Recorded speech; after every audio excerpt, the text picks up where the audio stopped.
Hi everyone, welcome to The Cutting Room, a geographical oddity and a movie show by All the Right Movies. My name is Luke, and with me are the damn paterfamilias of the movie world, Matt. Hello. And Westy. Hello. This is part 2 of our episode on Oh Brother, Where Art Thou, where we're talking about the writing and the outstanding cast. And you can get the other parts here. First up, we're covering the writing.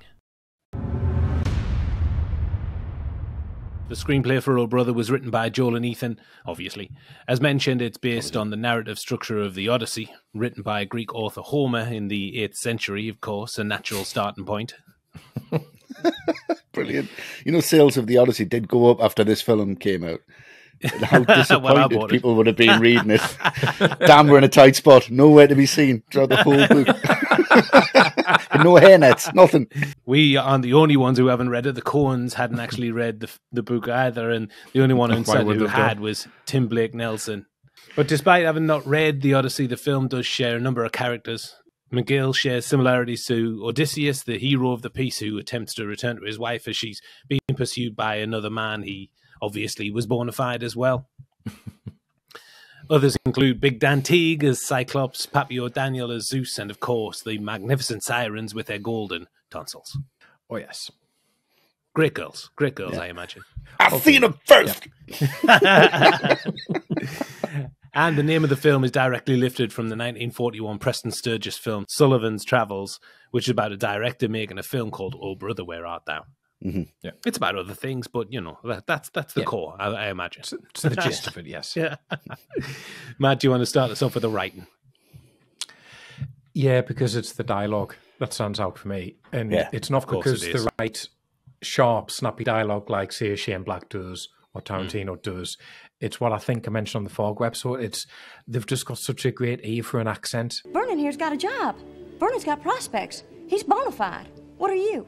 And then working out what dialogue is going to suit that particular accent in here. The dialogue, it's just so like thick and Moorish. I can't get enough of it. It's like honey being poured in your ear. It's just so good. I mean, just look at that first scene we've talked about with Everett in the carriage, when all he wants to do is ask those other travellers, can you get me out of these chains? But he says, say, any of you boys Smithies? Say, any of you boys Smithies? Or if not Smithies per se, were you otherwise trained in the military gods for straitened circumstances, force you into a life of aimless wandering? I mean, I could barely say it there, and I've got it written in front of me. Yeah. It's really OTT, it's really loquacious, but it fits so well. And it must seem like such a mouthful for the actors, but it sounds so great. Oh, and I've never heard any other dialogue like it. And that's the first line in the film. Yeah. So you know what you're in for straight away. You know the bit when he's describing the devil and he's like, he's red and scaly with a perforated tail and he carries a pitchfork. Yeah. He carries a pitchfork. It's so good. But the great Satan himself is red and scaly with a bifurcated tail. He carries a hay fork. There's a lesser known imps and demons. That's great. So good. It's a fantastic description. Well, there's another bit I was going to mention, which is when, because they've been given a lift by George and all the money starts to fly out the window. Yeah. And Delmar says to him, friend, some of your folding money's coming stoned. I mean, what a great way of saying your money's come loose. Yeah. Yeah. It's just push it back brilliant. Or the last bit I want to mention when they're eating with Big Dan and he says to them, thank you for the conversational hiatus. I generally refrain from speech due in gustation. Like, it's just so good. I find it vulgar. It's just brilliant. I find it coarse and vulgar. It's just words and terms that I'd never heard before. But the only time it ever sounds pretentious is when Everett's speaking, and that's because he is quite pretentious. Yeah. He thinks he's an intellectual and he's not. It? So, so much to admire in the writing, but it's the dialogue just really sings for me. It's just how Everett thinks he's so above them other guys. You guys are just he thinks a bag of hammers. And he's just like, so good. Yeah. Fantastic. Really, really funny. There is just something wonderful about that dialogue, particularly when it's coming from Clooney's mouth. It just makes me very happy that there are talents like this, like the Coens, who were able to write this dialogue. One of their best screenplays for me, whip smart, elevated subject matter, just really impressive stuff. Mm-hmm.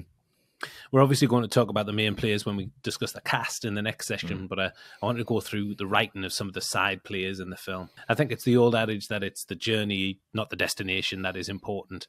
Yeah. This journey shapes these characters from being saved to brushes with incarceration and death.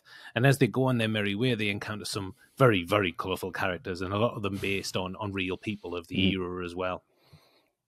First one, Chris Thomas King plays Tommy Johnson. Amazing. Yeah. Johnson was a Delta bluesman, and to enhance his reputation created the legend, a very famous legend, that he went down to the crossroads and sold his soul to the devil in return for his guitar skills. The legend got confused along the way after it was incorrectly attributed to one of Tommy's contemporaries, Robert Johnson, after he took the legend and wrote a song about it. But Tommy is one cool cat. Oh, yeah. With some amazing guitar moves when they record Man of Constant Sorrow. Sweet man as well. Oh, he's lovely. Michael Bartoluccio plays babyface George Nelson. Obviously, babyface Nelson was a well-known bank robber and trigger-happy lunatic, once cited by the FBI as public enemy number 1. But he operated about 3 years before the events of this film, before he was shot and killed by the FBI. I love that. I hate cows more than I hate coppers. Brilliant. Jesus saves, but George Nelson withdraws. Just wonderful. He's great. Yeah. And legendary Charles Durnan plays Pappy O'Daniel, who is based on Lee Pappy O'Daniel, a former governor of Texas from the 30s. He had a backing group that supported his campaign that played on the radio. He also used a broom as a prop, claiming that he was going to sweep up corruption and affectation of Pappy's political rival, Homer Stokes. Yeah. Sorry, son of a bitch. It's like Back to the Future. I'm going to clean up this town. It's great. Hitting everyone with his hat. Yeah. You dumb son of a bitch. Gives it back. Great. And talking to the radio, Stephen Root, who plays Mr. Lund, the blind radio station owner, who loves what he hears from the Soggy Bottom Boys. It's some damn fun to picking and playing. Picking and There's a fine bunch of boys, they sang in their yonder cannon skedaddle. when it cuts back to the room and he's just listening, he's like, his face just reflected in the glass. He's having a great time. He loves it. He loves what he hears. So I think by filming the film with characters from the era, it adds to the feel of period and authenticity. Even if you don't know who these characters are, you kind of get the sense that there is realism in it, despite the obvious fantasy of the film. And these episodes, you mentioned it earlier, Matt, it's episodic. The main characters have they have these brushes with these characters and make it feel like chapters in a book, mini episodes that they have on their journey. And I just think that's incredible stuff. Great writing. For them to just say, it's based on the Odyssey. It's similar kind of structure, I guess, from what I've read. Like I haven't read the actual Odyssey, but for them to just, it's really pretentious to say that, but really funny at the same time. Yeah. Like it's. I'm sure they're having fun with that. Yeah, it's their humor, though, isn't it? So it's based on an 8th century Greek novel. But you know what I get from this, from the writing? I just get a lot of Wizard of Oz references, and I know that they've mentioned that as well. And they've said if there's any film, there's any film that we've ripped off, it's Wizard of Oz. This is basically Wizard of Oz without Dorothy. Like with the three of them bumbling the way through, not knowing where they're going, not knowing what they're doing, bouncing off each other. And that's what I get from it. I think the writing is just so great because it is so accessible. No matter what level of intellect you think you have, I cannot watch that, or that's not for me. This is for everyone. This film's for everyone. And it's got such a traditional style of dialogue. It's got such a traditional style of filmmaking, such a traditional story element. And it just shows that this never gets old. As long as there's people who understand it and appreciate it, then they can take it to the new generations of people and go, you know what? This is, of course they've went. This is an older looking film. It's an older style of film. It's an older dialogue film. But you know what? It's still funny. It's still action packed. It's still entertaining. It's still heartwarming. It's still a great film. It's fantastic. Yeah. Yeah, absolutely. 3 in agreement. So even by lending from some very heavy material, the Coens have created a colourful world with Oh Brother Where Art Thou, in no small part by their dynamic writing of dialogue, character and narrative. Fantastic stuff. Yes. As we mentioned, the film is stuffed full of memorable performances and we've picked out our own individual favourites. Do you want to take her away first, Westy? Yeah, it's Clooney. Of course. So good, this performance. Every single nuance he puts into this performance is just so watchable over and over and over again. These line delivery is spectacular. The dozen hairnets. Didn't look like a one-horse town, but try finding a decent hair jelly. The way that you were talking about, Matt, when Big Dan's there and he gets that branch and he hits Delmar right across the face. And Clooney's like, What's going on, Big Dan? Big Dan. I don't get it, Big Dan. And then hits him and he spits. It's all about the money, boys. And he's like, I don't get it, Big Dan. smacking him, and he's still lying on the ground in complete disbelief, just spitting sweet corn out of his mouth. He's like, that's great. And he still doesn't have a clue what's going on. He's an idiot. He's an absolute idiot. He's a selfish, horrible moron who just wants to get back because his wife's getting married.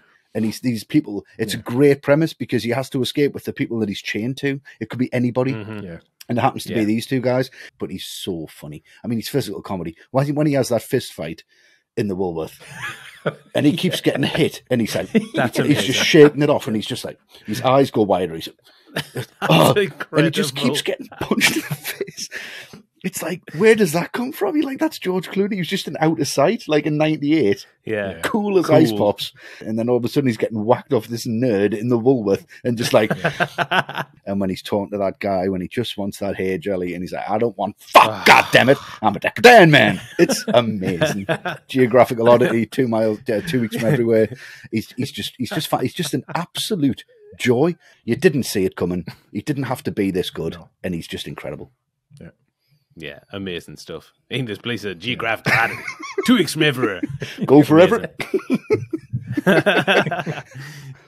Yeah, he's incredible. He was first choice for the role. Yeah. The Coens liked him in Out of Sight, and he said yes to it without reading the script. Yeah. And he sent the script to his uncle Jack to read and record the entire script for him because he had the accent that Clooney thought would be right for the character. Yeah, he's from Kentucky, right? Originally. He's from Kentucky. Yeah, that's right. So when it came to film, and Clooney relied entirely on his uncle's recording and disregarded the screenplay. Right. And that became apparent to the Coens that Uncle Jack didn't really like swearing because he omitted every hell and damn from it. Oh, he was a devout Baptist. Right. Fantastic. That's brilliant. Joel and Ethan were like, George, what's happening with his language? You're getting everything right. But you're not putting damn or hell in there. Brilliant. You say every word exactly as we've written it, except hell or damn. I was like, what? That's absolutely great. When he's just in the car and he's like, baptism.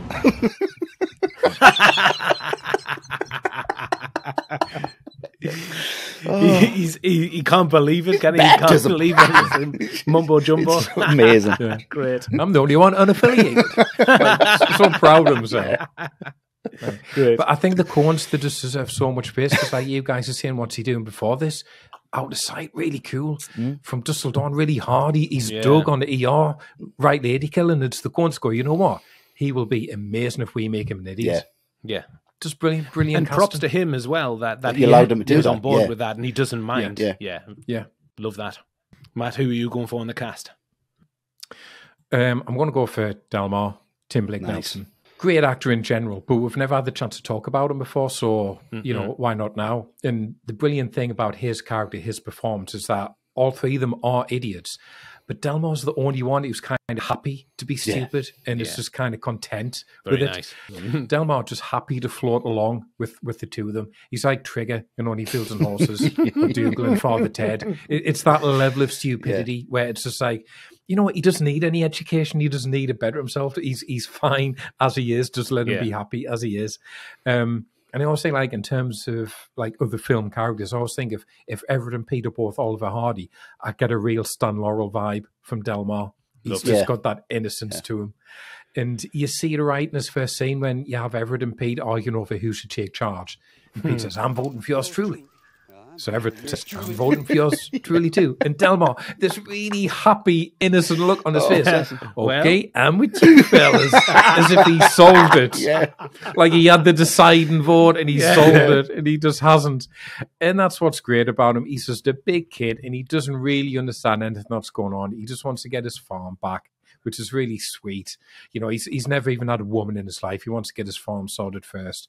And it's like when he gets baptized, he thinks all his sins have been washed away, and he comes running up to the other two, says all his sins have been washed away, including that Piggly Wiggly I knocked over in your zoo, which I had to look that up, right, because that's a supermarket chain. But because he's so childlike, I thought he was referring to an actual pig. And that's just what he called him. Because he's just a little kid. Including that Piggly Wiggly I knocked over in Yazoo. And then the fact he does think Pete gets turned into a toad. I mean, that scream when he sees it. It's a tough thing for an actor to sell that. When he's flashing about in the water. Yeah. Incredible. Yeah. Just wonderful childlike performance from Tim Blake Nelson. He's brilliant in this. Yeah, he is. Though those Piggly Wiggly charges, Clooney says, I thought you were innocent of those charges. Well, I was lying. And the preacher says them sins have been washed away too. Amazing. Well, I'm obviously going to have to go for Pete, played by John Turturro. Yeah. Pete is a tragic figure for me. I feel sorry for the guy. He's nowhere near as appealing, like from an audience level, as Everett, because he just lacks the gift of the gab, and he sounds a little bit silly as well. So nobody's going to take sides with this guy. But he just gets shit upon from a great height from everyone. It gets sold out to the police by his cousin. His plans are going out west and opening up a fine restaurant, a scuppered because he falsely lured into this pursuit of these unknown riches by Everett, even though he only had 2 weeks left on his sentence. It's a heartbreaker. Yeah. Awful. Yeah. And he gets whipped and threatened by the devil with death, and he's giving up his friends, and he gets turned into a horny toad. I mean, outrageous stuff. Well, I mean, loved up at least. The expression on his face when Delmar says that to him in the cinema, we thought you was a toad. He's just like, what? That's great because he's like, the treasure. Do not doing the worst job of trying to be quiet in a theater. Do not seek the treasure. It says it over and over again. Just waits. Then it says it again. What? I love that uncontrollable reaction he has when he hears the sirens singing. Yeah.